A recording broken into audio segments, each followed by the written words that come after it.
Okey, Assalamualaikum warahmatullahi wabarakatuh dan selamat petang. So, petang ni saya akan mengajar tajuk seterusnya iaitu grammar.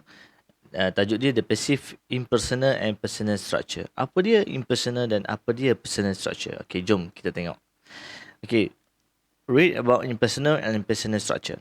We often use verb like believe, consider, know, expect, say, report, suppose and think in the passive voice. Apa itu passive voice?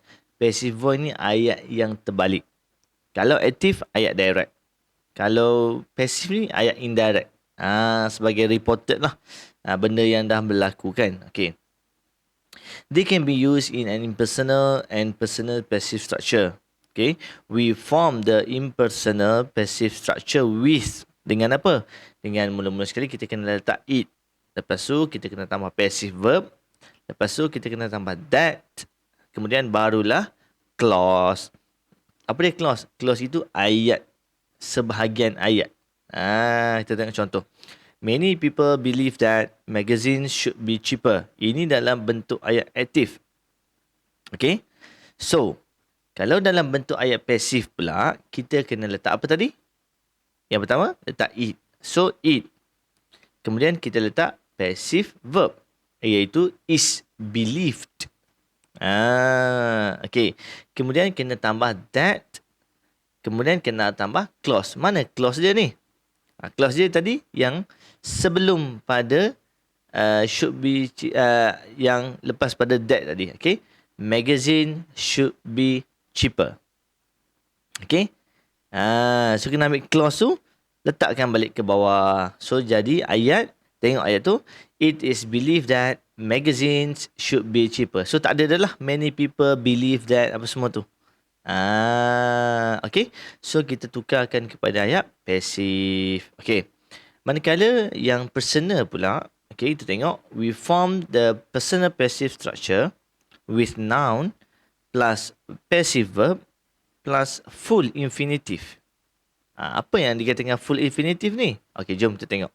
Many people say that teenagers spend too much time surfing the net.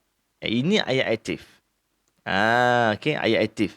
So, kita nak tukar kepada personal. Okay, structure. Tadi impersonal. Kalau impersonal, kita guna it. Kalau personal, kita kena ambil balik apa yang dikatakan tadi. So, kita kena ambil teenagers. Noun tu. Teenagers plus passive verb. Apa passive verb? Said.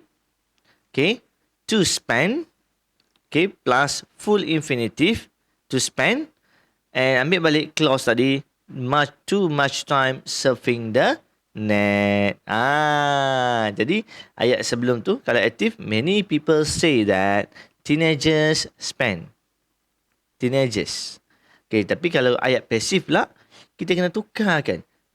Teenagers are said to spend too much time surfing in the net.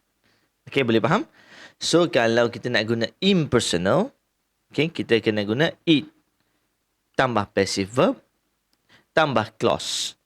Kalau kita nak guna secara personal structure, kita kena ambil noun, kemudian kita tambah passive verb, kemudian kena tambah full infinitive. Itu sahaja. Susah ke? Tak kan? So easy. Alright. So, kalau macam tu, kita tengok ayat yang kedua ni. Read the sentences and underline the passive verb they contain. Which sentence uses an impersonal passive verb? Mana satu? Kita tengok balik. Impersonal.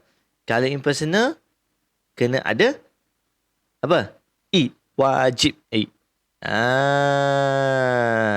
So, A ke B? Yang mana ada it? Okay. Jawapan dia adalah E, A. Okay. It is known that advertisements sell products. Kalau B, mesti dah diguna personal. Sebabnya dia balik perkataan advertisement. Okay. Boleh? Alright. So, sekarang ni kita tengok yang ketiga. Latihan yang ketiga. Read the sentences and write I for impersonal. Okay. or P for personal. Okay. So sekarang ni saya nak awak labelkan I dengan P saja. Salin semua ni, labelkan I dengan P je tepi tu. Yang mana impersonal, yang mana personal. Okay. Boleh? Alright. Kemudian, tengok latihan keempat. Complete the sentences using impersonal and personal passive structure.